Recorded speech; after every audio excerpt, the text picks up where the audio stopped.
De estagiário a gerente de saúde e alto rendimento de um clube que é referência mundial. E lá se vão 21 anos de trajetória no Flamengo. Já sabe de quem eu estou falando? Por Dentro do Ninho da Vez vai te contar mais sobre a história, as curiosidades e a rotina do doutor Márcio Tanuri. Vem com a Flá TV.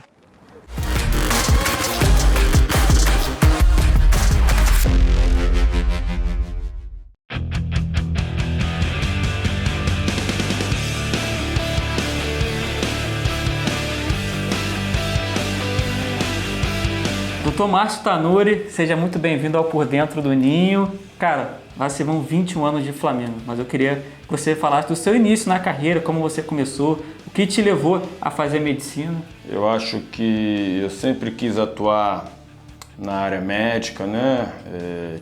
Tinha uma dúvida entre medicina, fisioterapia, preparação física. Talvez eu acho que por isso até na minha formação médica, né, eu dei tanta ênfase e importância a essas áreas. E dito isso, comecei a, talvez, né, por ser um atleta frustrado, então sempre fui um praticante... De quê? De futebol mesmo? Não, de futebol, por incrível que pareça, nunca foi meu forte, não, né, nunca foi. Sempre gostei como fã, mas a prática mesmo, eu praticava luta, jiu-jitsu, então isso até que talvez tenha me aproximado muito ali do UFC, onde eu trabalho também. E através disso até que eu comecei aqui em 2002 como estagiário, né? Então eu fico muito feliz, né, de estar nesse clube. Foi meu primeiro emprego quando eu me formei de carteira assinada, onde eu estou até hoje. Pude, né, ter essa experiência com vários esportes, participar muito do basquete. E aí vim trilhando essa história em 2015. Fui convidado, né, para ser o novo coordenador, o novo chefe do departamento médico. E aí, em 2016, a gente criou o departamento de performance, né, que é algo que não existia no clube ainda. Estou há 21 anos, não sei quanto tempo mais, né, eu vou ficar. Eu tenho certeza que todo o ciclo tem início, meio e fim. Mas eu me sinto honrado, primeiro, de ter participado de toda essa evolução, essa transformação do clube, onde tiveram momentos, né, onde a gente aqui passava algumas dificuldades, né, e o clube foi se reestruturando. Então eu acho que o clube vai ser lembrado, né, disso para frente, e eu ter participado disso, assim, eu acho que para mim é motivo de honra, de orgulho, sem sombra de dúvida. Quero que você fale de relações pessoais que você tem com jogadores também, jogadores que viraram amigos nesse período, quem são os principais assim, jogadores que já passaram por aqui, você tem contato até hoje, como é que é isso? Diego Ribas, eu acho que é um cara assim para mim que foi muito importante todo esse processo, né? Um cara acima da média como atleta, como ser humano, né? Tenho relação com ele pessoal até hoje. Tiveram pessoas que participaram nessa reestruturação, como o próprio Hever, que foi um cara que é importante, né, nesse processo no clube. Foi capitão durante muito tempo. Foi capitão durante um tempo. O Everton Ribeiro, que, por exemplo, eu já tinha trabalhado com ele na seleção e eu, inclusive, fui até Dubai, né, na contratação dele, porque, na verdade, eu era o único aqui do clube que conhecia ele pessoalmente, né, na época. Então, você fez aquele lobby lá, aquele meio campo. Foi, então a gente tinha uma relação muito boa, né, então, assim, eu fui lá. Isso para mim também foi algo novo. Eu imagino que esse tempo todo que você está aqui como referência, muitas comissões técnicas tenham tentado te levar para outros clubes também, né? Não só comissões técnicas, mas eu posso falar isso aqui abertamente, porque é verdadeiro, como clubes, como já fizeram inclusive, né, sondagens, propostas oficiais, inclusive para o nosso presidente de outros clubes, né, para o nosso diretor de futebol. Então, assim, isso tem que me deixar realizado, porque eu sei que isso é muito difícil para um profissional médico. Gente, você fala um pouquinho da sua rotina, dos seus feitos, a gente está vendo aqui, né, as conquistas, você comemorando. Que conselho você dá para quem está começando na medicina esportiva hoje, porque você é uma das referências no país, né? Então, acho que você precisa de muita resiliência, sem sombra de dúvida, e de dedicação e tempo. Então, assim, eu acho que o maior investimento que você pode ter é tempo, se dedicar a isso. Hoje em dia, né, você vê que os clubes mudou, por isso eu falo, me sinto uma pessoa privilegiada de participar de toda essa mudança, né? Quando eu comecei, você vê que os médicos, os caras vinham uma vez por semana, 2 vezes por semana, que era tipo um puxadinho, um bico, né? E se usava disso para tocar sua carreira fora. Eu acho que hoje em dia isso não tem mais espaço, né? Eu acho que o profissional tem que se qualificar, tem que estar no dia a dia, tem que estar vivendo isso. É um investimento, né? Muitas vezes você tem que investir nisso, dedicar, abrir mão, né? Das tuas escolhas pessoais, do teu lazer, de outros empregos em função de uma carreira. Então, na verdade, o mais importante não é você, é o trabalho, é o clube, é o time.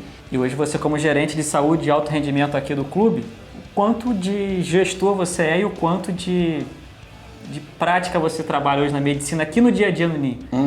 É muito importante que você seja um gestor de saúde. Então eu acho que uma das minhas funções aqui, além de ser o chefe do departamento médico, é você pegar todas as áreas, como a gente falou inicialmente, né? Todas que seriam multidisciplinar e transformar isso de maneira transdisciplinar. O que isso significa? Pegar todas as áreas e criar uma linguagem única, que sirva para todas. Então não tem sentido, né? Como era um tempo atrás, uma avaliação da fisiologia, onde o médico não consegue entender ou não tem sentido para o fisioterapeuta. Então você tem que gerir tudo isso. E eu acho assim que um dos grandes diferenciais, talvez ali meus, nesse relacionamento que é importante, é você entender que por trás de cada atleta existe um ser humano. Então essa relação médico-paciente é sempre o mais importante, é a base de tudo. Vamos contar um pouquinho mais sobre sua rotina e mostrar também os equipamentos que são referência aqui no NIM? Bora lá? Vamos embora. Bora, nação, vem!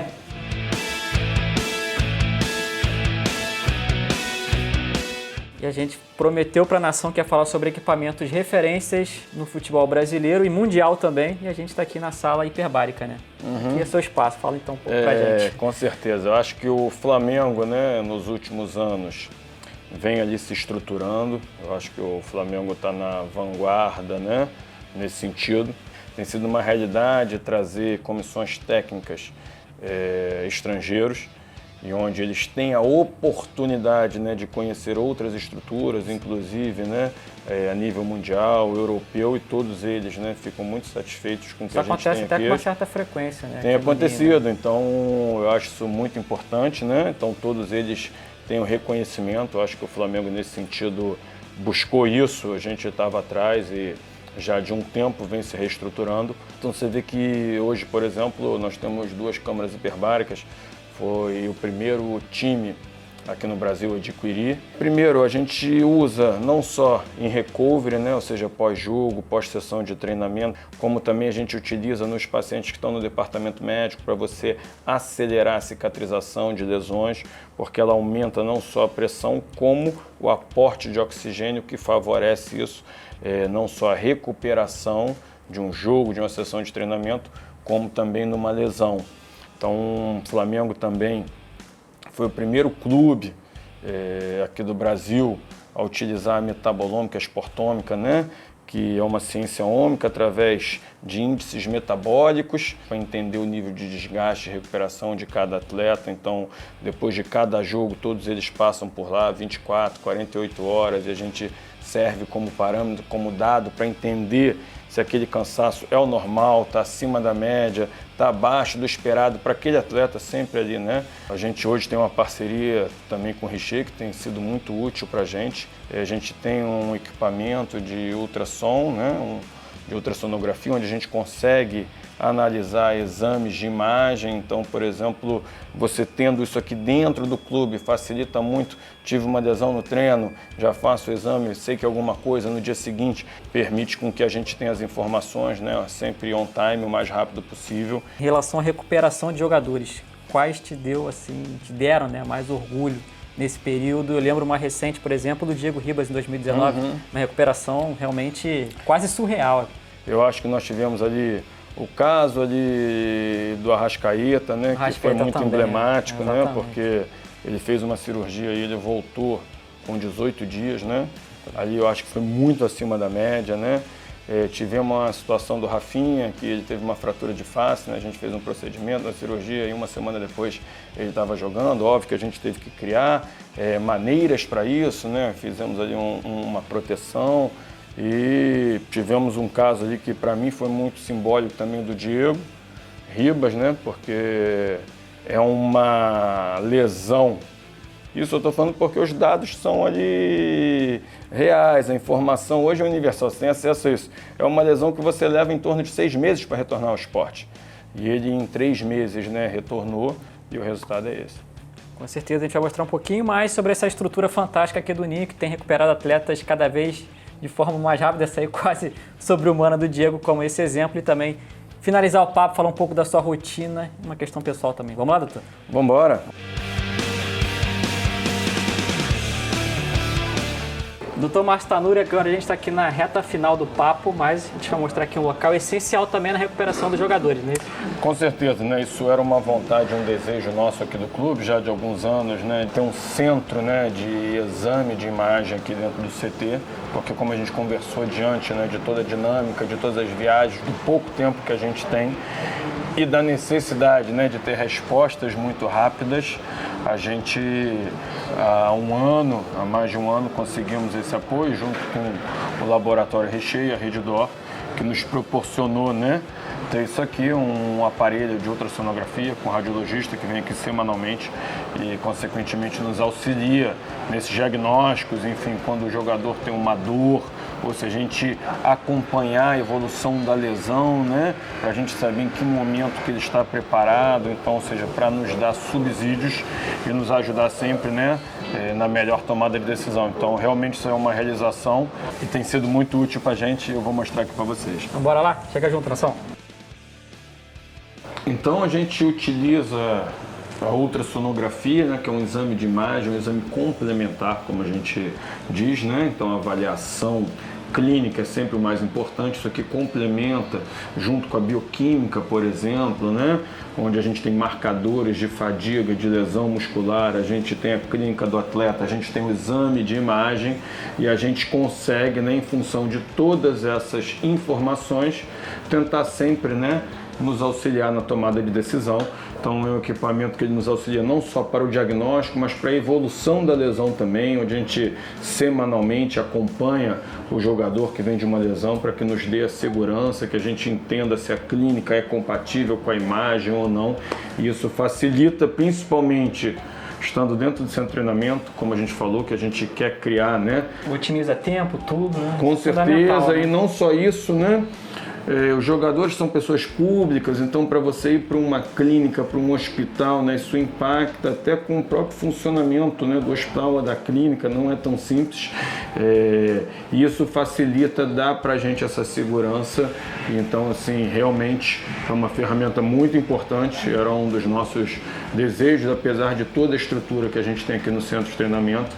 E há mais de um ano a gente conta com isso aqui, tem sido muito útil para a gente. Isso aqui é por dentro do Ninho, todos os detalhes aqui de todos os bastidores também, de uma tecnologia realmente essencial para a gente.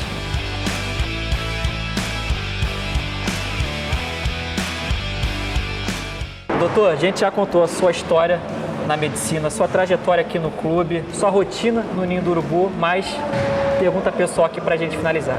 O que o Tanuri de 2023 falaria para o Tanuri de 2002? Talvez o Tanuri de 2033 diga por 2023 que o que a gente realizou e conquistou está marcado na história. Com certeza. E que o tempo, né, é o senhor da razão e fico muito feliz assim dos meus filhos hoje poderem ver e estar participando. E talvez o Tanuri de 2023 pudesse falar para o Tanuri de 2022, né? Ter trabalhado um pouquinho menos e ter filhos antes e que eles pudessem, também, né, faz parte. Ter curtido um pouco mais isso. Mas eu acho que principalmente todo o sofrimento, toda a luta, todo o preço que foi pago, tudo que eu abri mão, né, de lazer, de família, pessoal. Eu acho que quando a gente vê isso aqui e vê o reconhecimento, né, do que foi feito, tudo valeu a pena. Então eu acho que sem nenhum jargão, eu acho que eu faria tudo de novo, com certeza, né? Reconhecendo os erros para que a gente esteja cada dia aí melhor, no mesmo patamar. Com certeza, doutor. Muito obrigado. Se abrir um pouquinho, contar a sua história aqui no Ninho do Urubu, sua história no Flamengo. Nação, espero que vocês tenham curtido. Flá TV é mais Flamengo para você.